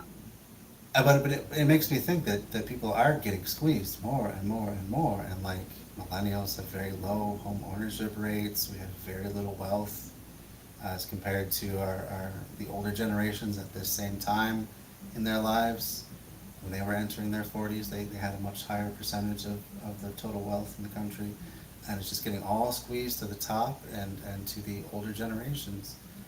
Um, Right. and it doesn't seem like it's something that can sustain itself for that much longer. Well, no. And it really makes me nervous about which way the country breaks at that point, because if it does break, it's either going to go super reactionary, like it did with Trump, or it's going to, actually try and do something um, closer to socialism, if not socialism itself. But it's got to go one way or the other. God, I got messaged today by a group doing a survey asking, so do you think the January 6thers should be punished? And blah, blah, blah. And I was like, that is so much more complex, yes or no answer. They had the right idea, the wrong motivation. Like, does this Oh, illegitimate definitely the wrong government need to motivation. be overthrown because it's fucking tyrannical? Yeah. Does it need Yeah. to be replaced with a white supremacist fucking dictator? No. No. It needs to be replaced with something that actually serves all of the people, not just the fucking Aryans. Right. Yeah, exactly. The fuck? Yeah, but I mean, look at the people that participated in that riot. It was small business owners from every corner of the country. It was people of means, middle class people that were often business owners who had the money to then fly in or drive across country, and were basically worried that they were losing their privileged position in society. That's why they were doing it. So yeah, their motivation was all fucked, but. Right. The idea that the system the idea that the system should be allowed to continue as it is also not true. So Right. yeah, very good. Like, it would have helped if they even had enough fucking sense to know what the fuck to do when they're in there, but, sorry, sniffing shoes is not a revolutionary act. Motherfucker. Yeah, it's smearing your poop on the bathroom walls, or kicking your feet up and smoking weed in Nancy Pelosi's office. Whoa, look out, guys! Stealing a lectern. Wow, it's yeah, because that's the thing. Like they don't even know what they want. They just know that they're angry, and they know that they want that they have been directed to focus all their anger on specific political targets, and that's it. So no wonder they didn't really have a clear plan once they finally got through all the barriers and stuff. Yeah, why didn't the orange one show up? It's almost like when it comes down to it, he's always going to just play both sides and never fully commit and let other people wage his little revolution for him in the hopes that they'll win, and then he can just swoop in and be like, oh, hey guys, good job, I'll take over now, and I'll be your emperor. How about that, guys? What do you think? And then if they don't quite make it, well then I didn't tell him to do that. Right. It's He's like, got yeah, this- you literally did, guy. Yeah, really, yeah. You literally did. They just fucking failed because they're Yep. stupid. Yep. Yeah, you gotta fight like hell, or you're not gonna have a country anymore. What is anyone supposed to interpret from that other than go take over the Capitol? Right. You know? And it's like, But- they're crying about Biden winning, and it's like, dude, why don't you look at who he really is? He's a lot like Yeah. your orange one. They're two peas in a pod. Right, Nothing it's just changed. one. Yeah, one says nice platitudes and makes lots of promises and then just doesn't really do anything, and the other does whatever he can to dismantle anything because he's just a wrecking ball and just wants to solidify white power, basically. So, Right. but I mean, both of them are just fine with things more or less continuing on as they are. So, Pretty yeah. much. that. Yeah. All right, let's continue on. Everywhere, the poor were struggling to stay alive, simply to keep from freezing in cold weather. All the cities built poorhouses in the 1730s, not just for old people, widows, crippled, and orphans, but for unemployed, war veterans, new immigrants. In New York, at mid-century, the city almshouse, built for 100 poor, was housing over 400. A Philadelphia citizen wrote in 1748, quote, "It is remarkable what an increase of the number of beggars there is about this town this winter." In 1757, Boston officials spoke of, quote, "a great number of poor who can scarcely procure from day to day daily bread for themselves and families." Kenneth Lockridge, in a study of colonial New England, found that vagabonds and paupers kept increasing, and the wandering poor were a distinct fact of New England life in the middle 1700s. James T. Lemon and Gary Nash found a similar concentration of wealth, a widening of the gap between rich and poor, in their study of Chester County, Pennsylvania in the 1700s. The colonies, it seems, were societies of contending classes, a fact obscured by the emphasis in traditional histories on the external struggle against England, the unity of colonists in the Revolution. The country, therefore, was not born free, but born slave and free, servant and master, tenant and landlord, poor and rich. As a result, the political authorities were opposed, quote, "frequently vociferously and sometimes violently," according to Nash. Quote, "Outbreaks of disorder punctuated the last quarter of the 17th century, toppling established governments in Massachusetts, New York, Maryland, Virginia, and North Carolina," unquote. Free white workers were better off than slaves or servants, but they still resented unfair treatment by the wealthier classes. As early as 1636, an employer off the coast of Maine reported that his workmen and fishermen, quote, "fell into a mutiny," unquote, because he had withheld their wages. They deserted en masse. Funny how that works, right? You screw them out of their wages, and then they don't just take it and like go off to another ship. Like, weird. I guess fuck you, pay me, or we're setting the ship on fire or something. I don't know. How did the more than just leave for another ship? Like exactly, yeah. How they can Rightfully even so. call that mutiny is beyond me, and it's like, Yeah, right. Yeah, right. lucky you still have your head. Yeah. Right. Fucking greedy fucks. Let's go. Fucking greed sickness. Motherfuckers are sick. 5 years later, carpenters in Maine, protesting against inadequate food, engaged in a slowdown. At the Gloucester shipyards in the 1640s, what Richard Morris calls the, quote, "first lockout in American labor history," took place when the authorities told a group of troublesome shipwrights that they could not, quote, "work a stroke of work more," unquote. There were early strikes of coopers, butchers, bakers, protesting against government control of the fees they charged. Porters in the 1650s in New York refused to carry salt, and carters, truckers, teamsters, carriers, who went out on strike were prosecuted in New York City, quote, "for not obeying the command of doing their duties as becomes them in their places." In their places. The language they choose to use. It's just like, know your place, peasant. This is your lot in life, and you shall like it. Wow. Like, how about you find your place in the guillotine, motherfucker? Yeah. Like, come on now. Yeah. Come see if this wooden collar is a good fit for you. Yeah. It's just, I mean, it's just amazing how little they even tried to hide it at that point. They're disdain for the lower classes, and how much they thought of themselves as basically gods amongst men. They're just better at hiding it these days, though. But I mean, it keeps slipping little by little, you know. Someone in power say what they really mean. Right, they cloak it in prettier language now. Mm-hmm. But it's still the same bullshit. Yep.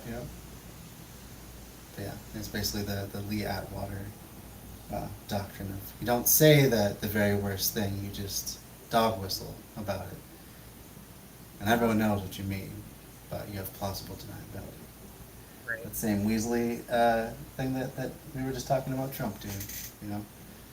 Always have plausible deniability. Just walk right up to the line. Everybody knows what exactly you're talking about, but you never come out and quite say it, because then you have to either walk it back later, oh, well, I didn't mean it, or you might actually face consequences. Right. All right, continuing on. 1741, bakers combined to refuse to bake because they had to pay such high prices for wheat. A severe food shortage in Boston in 1713 brought a warning from town selectmen to the General Assembly of Massachusetts, saying the, quote, threatening scarcity of provisions had led to such, quote, extravagant prices that the necessities of the poor in the approaching winter must needs be very pressing. Andrew Belcher, a wealthy merchant, was exporting grain to the Caribbean because profit was greater there. On May 19th, 200 people rioted in the Boston Common. They attacked Belcher's ships, broke into his warehouses looking for corn, and shot the lieutenant governor when he tried to interfere. 8 years after the bread riot on the Common, a pamphleteer protested against those who became rich, quote, by grinding the poor, by studying, quote, how to oppress, cheat, and overreach their neighbors. He denounced, quote, the great, rich, and potent who, quote, with rapacious violence bear down all before them, unquote. In the 1730s, in Boston, people protesting the high prices established by merchants demolished the public market in Dock Square while, as a conservative writer complained, murmuring against the government and the rich people. No one was arrested after the demonstrators warned that the arrests would bring, quote, 500 men in solemn league and covenant, who would destroy other markets set up for the benefit of rich merchants. Around the same time, in New York, an election pamphlet urged New York voters to join Shuttle, the weaver, Plane, the joiner, Drive, the carter, Mortar, the mason, Tar, the mariner, Snip, the tailor, Small Rent, the fair-minded landlord, and John Poor, the tenant, against Bright, the merchant, Squeeze, the shopkeeper, Spin Text, and Quibble, the lawyer. The electorate was urged to vote out of office people in exalted stations, who scorned those they called the vulgar, the mob, the herd of mechanics. In the 1730s, a committee of the Boston town meeting spoke out for Bostonians in debt, who wanted paper money issued to make it easier to pay off their debts to the merchant elite. They did not want, they declared, to, quote, have our bread and water measured out to us by those who riot in luxury and wantonness on our sweat and toil. Bostonians rioted against impressment, in which men were drafted for naval service. They surrounded the house of the governor, beat up the sheriff, locked up a deputy sheriff, and stormed the townhouse where the general court sat. Hell yeah. So impressment, just a pretty word for basically forced servitude as a soldier. Forced conscription. Uh-huh. Drafts. They Mhm. like to call it that, like oh, your lottery number got drawn. Yeah, oh, it came up. Oh, look at you. You get to serve your country. All that fun stuff. What an opportunity. What an opportunity to be forced into labor against your will. And possibly be shot for the privilege of it. Right. Sydney. Like jury duty. Yeah, like jury duty. I mean, Your life's not at that's risk. true. That's But yeah. it's It's not quite as forced severe labor. consequences for having to do it. But yeah, that's true. It's forced labor. And they're So, like, but we're yeah. paying you for the day. $15. That's true. That's true. Yeah, yeah, $15. Yeah, wow. Like, you'd be hard pressed for that to even cover your fucking lunch. Mm-hmm. Right. Ah. Shit. All right, let's move on. Um, actually, maybe this is a good place to leave it for tonight. So that'll leave us a little bit of a chunk for next time. Probably be another 15 minutes or so before the end of the chapter, and he gets into his, the narrator gets into his own thoughts. So, yeah, rather than running over, I think it'd be better to stop this time, and we'll just do a part 4 for chapter 3, or part 3 for chapter 3, and then get into chapter 4. Let's look ahead and see what chapter 4 is going to be about. So this was about the working class pre-revolution. And then we're going to get into tyranny is tyranny. So that'll be an interesting chapter 2.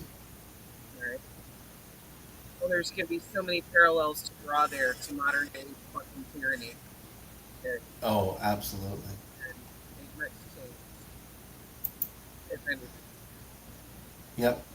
Yeah, and so many parallels to people trying to launch coups for the sake of the owner class, just like they are doing, just like they did on January 6th. Right. So. We must defend our oppressor. He's the best oppressor. Well, it's just that he oppresses the people we don't like even harder. So Right. Yeah. that, we come out ahead on that. I love how like so many of them fall back on shit like, but lower taxes, and I'm like, not for you, you dumb fuck. For Lower taxes. the Like wealthy, how many? at your expense. Well, really, and how much taxes do these people actually pay? Is it like tens of thousands of dollars they think they're getting back if we lower taxes and stuff that they'll just be able to buy a second boat with or whatever? Like, lowering taxes can only give people so much money. How about we instead give people homes and food and education and all these other things that they need before just Right. money to consume more with. Right. Why, areas that are doing this shit in better manners don't fucking complain about their tax rate. Why? Because, like, their housing and healthcare and shit are guaranteed. And they're like, yeah, I'm okay with investing in that so everybody can access it. Mm-hmm. Oh, So you're right, James. Where was Trump on that day? Where is he after that point? hiding behind bulletproof panes Yeah. Oh yeah. at the White House. Yeah. I Not bet he was even just. stepping foot into his own fucking crowd of supporters, let alone on the steps of Capitol. Yeah. That would have been really interesting to be in the room there. Just a fly on the wall, seeing what he was doing, what he was saying, behind closed doors. What sort of outcome he was actually hoping for. Like, did he really think that he was going to become president for life or something like that? Would have been He's still interesting to crying see. about it. Oh, of course. He's never going to get over the fact that, or his fact, his version of the facts that he somehow won, even though all the votes said that he didn't. Right. He's like, how can that many people support Biden? And it's like, a lot of them didn't. They just hate you more. Those were Right. hate. Right. Yes. Yeah, I certainly held my nose and voted for Biden, and I guess I don't regret it because I definitely didn't want Trump. I thought if Trump got a second term, that would be it. That it would be just a fascist coup for sure, and we'd be dealing with the Civil War at the very least, if not spilling over into another world war. So it Right. did, it was the one time where all the lesser of two evils people had a point. But if it comes up this time and it's just some other run of the mill, Republican, and they're still squawking about how it's the most important election of our lifetime and stuff like that. Next time vote your conscience, but this time just let's vote blue no matter. I don't know if that's going to hold as much weight. Right. The only thing that might be a saving grace is that his bullshit has caused a split in the Republican Party, where there's Yeah. pro-Trump ones and the ones who are against him, and if anything, we can just cross our fingers and hope he's own fucking stupid party of orange Oh, I mean, that would be and great. breaks up that voting bloc. Yeah. Like him and Kanye could go form the MAGA party or something like that. What a fucking vomitous combo too. Oh god. Oh, I know. Oh, it's just Fuck. yeah, just completely unhinged. That would be that duo.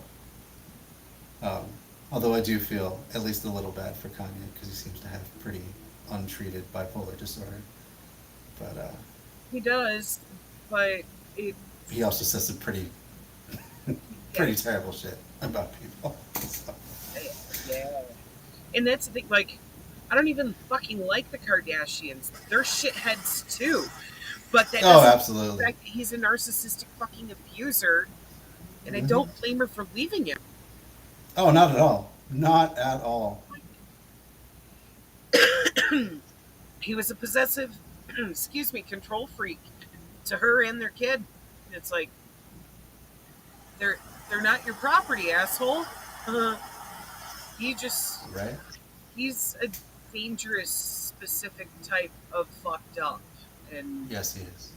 Yeah, and he's seems pretty obvious he's not being treated at all for any of that to help him rein in some of that wild, chaotic energy. But yeah, that'd be an interesting duo to see. ugh. I would take W round 3 over that. Well, yeah, but I mean that's the thing. They would just become a black hole vortex of all the Q supporters, and all the just I'm going to be contrarian and vote for whoever you tell me not to vote for people, and they could just that's not even close to a majority. So they could split the Republican ticket, basically that'd be fine with me. And then they could run. I don't even know who they'd run for the Republican ticket if not them. Like they'd pick like Madison Cawthorn or some shit like that, or Matt Gaetz or any of these just incredibly creepy, disgusting people. Yep. None of the options are good. None of them. Marjorie Taylor Greene or Lauren Boebert. Oh fuck. Yeah. Honestly, with all her QAnon support, I could see her running on a ticket with Trump too. Oh, That's- yeah. Absolutely. I should Yeah. shut up before I give that dumb bitch ideas. Yeah. It's just so wild that we have openly supporting or openly believing QAnoners running for and getting office anywhere in Right. the country. That's wild to me. Like, the bitch literally said that California wildfires are being caused by Jewish space lasers. It's not just any space lasers, Jewish Jewish. space lasers. It's like, where the fuck with that notion? Like, what? What? Yeah, because I remember arguing with some conspiracy nut about that, and they showed me this video of some random helicopter flying over some forest, which they claimed was in California. Who knows where it was? And then there was just a flash of light. Could have been, a spotlight that turned on and off. It could have been lightning that struck nearby. It could have been any number of things. But oh no, they were convinced that it was lasers because the fire just burned too hot. There's no way that fire can burn so hot as to melt people's houses and all this stuff. And it's just like, oh my god, man. And so I finally I pulled up the record. Oh shoot, you're losing your connection again. Ah, shoot. Here we go. Here's Trisha. Back again. Yeah, so I was talking with this. Record and Yeah.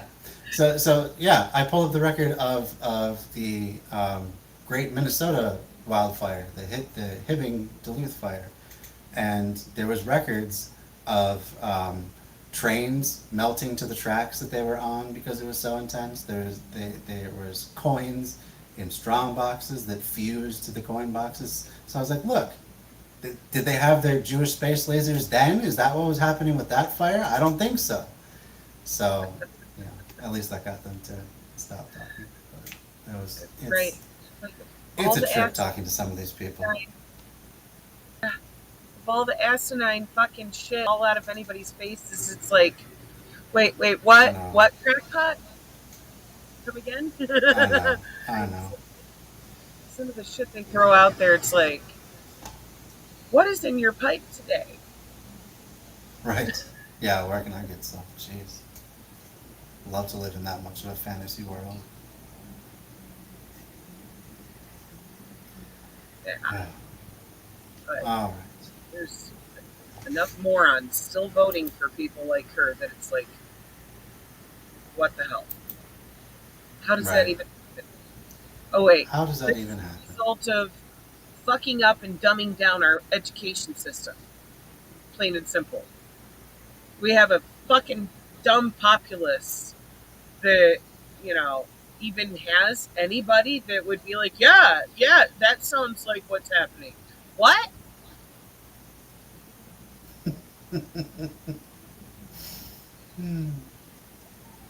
Fuck. Yeah. Fuck. It's that point of no return in anti-Semitism. What? Yeah. Yeah. I mean, sorry. Go ahead. it seems like so many of these right-wing conspiracies, they always just tie back to some sort of Jewish conspiracy. It's just a rehash of, you know, the protocols of the elders of Zion, or one of those sorts of, you know, original conspiracy theories. It's paranoid shit. Absolutely. Weird. Yeah, so people that they just have to believe that it's some shadowy cabal pulling all the strings, working for Satan even, or the aliens, or both. And if we could just defeat them, then everything would be right in the world, and we'd all be happy. And you know, it's like, okay, there's a tiny to there being global collusion amongst extremely wealthy people, but that's as far as it fucking goes. And it's, you know, the capitalist fucking wielding of power that is international. It's it's not any of the insane shit that they tried to extrapolate from that. Sure. And they don't really have to conspire in the background. They just do it in the open. They just hire lobbyists and, you know, do favors for political candidates in exchange for, you know, favors back. It's either thinly veiled or not veiled at all. So, yeah, there's no reason to build these entire elaborate systems on top of that to explain the world. It makes it's so much extra work for no extra explanation. Right. They just had to convince you that it's a good thing that they're exploiting you like this, and you're all on board. That's all. It's as far as the conspiracy legitimately went. Is shit like, so what's your dream job? As if anybody as a kid was dreaming of working. Yeah. I would like to be a pencil pusher. I want to deny people's health insurance. Right. I want to be a claims adjuster. Like, ugh. Yeah. For fuck's sake.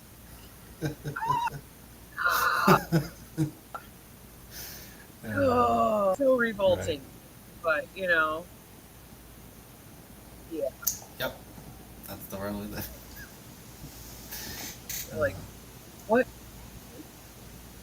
Jesus, what job can you survive and tolerate? Yeah. Yeah. That dream job. Fucking dream job. Motherfucker. The game of being left the fuck alone and being able to, like, grow all the food and weed and coffee that I want and to completely fuck off. Mhm. As far as work goes, yeah, let's create music, things like that. But do I fucking dream of any or a paycheck in my life? No, the only Mhm. parts that I really truly enjoy stuff this. Like this is, Yeah. work that we do with podcasts and stuff to be educated and have, great Right. discussions. And there's artwork involved with, branding and stuff like that. But with waiting tables to work my no, Mhm. never dreamed of that. Never dreamed of changing shitty Absolutely. diapers in, hospitals and Yeah. nursing homes. Definitely didn't Oh, dream about yeah. that. I'm like, really just love to smell some rank ass fucking diarrhea today. And have, like, what? There's so many. It's like, okay, uh, nobody wants to do these jobs. That's the whole point of fucking paying. Mhm. But Mhm. at least make it worth our fucking. These are our necessities, and more power to the people who have the stomach or the back, the tolerance, whatever for certain jobs. But you know, it's it's a seed of what's your dream job. As if that dream is what labor you can contribute to someone else's benefit, for them to exploit your labor, like community. Mhm. I love doing labor. It's community building. Right. Yeah. And that's the thing is that they always ask, who's gonna pick up the trash, who's gonna do all the dirty jobs that no one wants to do. Well, a lot of people would, because Right. if you are feeling appreciated for that job, if everyone is treating you as though, yeah, that's so great that you sacrifice so much for this community, and you do something that's vital, a vital service, whether it's sanitation or some other dirty, undesirable job for a lot of people, then yeah, a lot of people would want that sort of recognition. Like, yeah, I'm the guy that cleans the sewage. Without me, this entire city would grind to a halt. And I don't ever have to worry about, in return, I don't ever have to worry about where I'm going to lay my head at night, if I'm going to have enough food. You could even give those sorts of people who do those jobs a little bit better housing. I wouldn't be Right. opposed to that. Not Right. like lavishly better to the point where they could hoard resources and wield it over people, but like, a little bit of extra space, a little Show bit of some a, fucking a appreciation. exactly, just to show You're appreciation doing work nobody for true wants to do. sacrifice, for sure. Right. So, Yeah. yeah, I mean, I'll be fine with that. Um, but yeah, there's plenty. Yeah, if people are feeling as though that what they're doing really contributes to society, then yeah, they'll do it, even if it's not Yeah. entirely glamorous or desirable. Right. It's a matter of actually being appreciated for it. And right now, most of these jobs that nobody wants to do, you're not appreciation when you're there. You're treated like shit while you're there by most of the motherfuckers you work for, and that's a fucking problem. you know? Yep. Yep. Absolutely. All right. Well, I was trying to end early so that I could get out before my bedtime, but I've once again gone over You're because of at 2 fun hours, conversation. right? But yeah, Leave it that yeah, we're just coming up to the 2 hour mark. there. So yeah. But yeah, thank you so much, Trisha, for being on. Thank you for having me. Um, yeah, you're welcome. And I look forward to Wednesday. I don't know what we're going to cover Wednesday. I was thinking maybe doing a Helen Keller reading, um, but if there's anyone else who's more relevant to the events of recent past or something like that, be open to that too. Um, so yeah, I guess I will say goodbye to all of you. I just read Can't James' go to sleep comments. during your show. Sorry to keep you up there, James. um, Grab a pillow and yep, but we We don't have that many viewers on Twitch right now, so I don't think I'll do a raid, but instead I will shout out on a Twitch channel that you all should check out. That's Midwestern Marks, excuse me. So go check them out. They're talking about achieving American socialism right now. Hell yeah. So yeah, go check it out. Explore some more cool Twitch leftists. 'Cause we are out there. For Right. sure. Growing in And, number constantly. There you go. All right. Have a good night, everybody. See Good you Wednesday. Hell yeah. Looking forward to it.